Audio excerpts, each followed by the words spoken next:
Je suis Sarah McDonald, spécialiste des entretiens médico-légaux et formatrice auprès du Child Advocacy Center. Les abus sexuels dans les organisations desservant les jeunes sont un problème reconnu qui a été systématiquement documenté dans le monde entier. On estime que 2 à 8% des participants mineurs sont victimes d'abus sexuels. Mon intention est de vous doter des connaissances nécessaires pour pouvoir identifier les drapeaux rouges dans votre propre environnement et assurer la sécurité de tous les enfants. Il est bien documenté que les personnes qui abusent sexuellement d'enfants sont connues à la fois de l'enfant et de sa famille. Des recherches indiquent que, dans les organisations de services aux jeunes en particulier, les agressions sexuelles sont le plus souvent perpétrées par leurs responsables d'activité. Dans plus de 70% des cas de maltraitance d'enfants, les auteurs mettront tout en œuvre pour préparer les enfants à la maltraitance, développer la confiance et maintenir le secret pour éviter la divulgation. Nous appelons ce processus le conditionnement. C'est un processus délibéré, stratégique et manipulateur, soigneusement orchestré par l'auteur.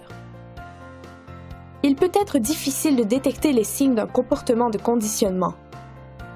Certains des signaux d'avertissement, souvent associés à chaque étape du processus de préparation, commencent par cibler une victime potentielle. Cette étape implique souvent d'être très gentil avec certains enfants et de trouver des occasions de tester sa capacité à garder le secret. La prochaine étape du processus de conditionnement est de créer un climat de confiance.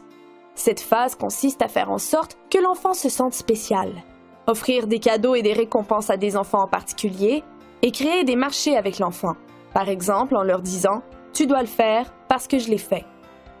Vient ensuite le développement de l'isolement et du contrôle.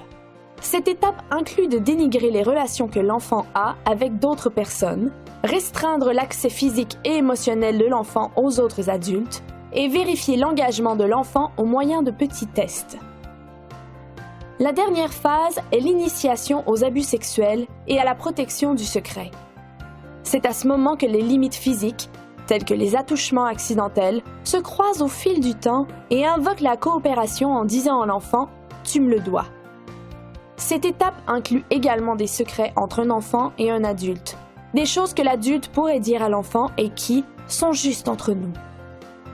Il s'ensuit souvent des tentatives en tête-à-tête avec un enfant, telles que des soirées pyjama, des voyages ou toute autre occasion de passer du temps en tête-à-tête avec l'enfant. Et enfin, menacer l'enfant s'il le dévoile. Si vous en êtes témoin, même si la personne qui semble faire du conditionnement est un collègue, vous devez intervenir pour la protection de l'enfant ou du jeune.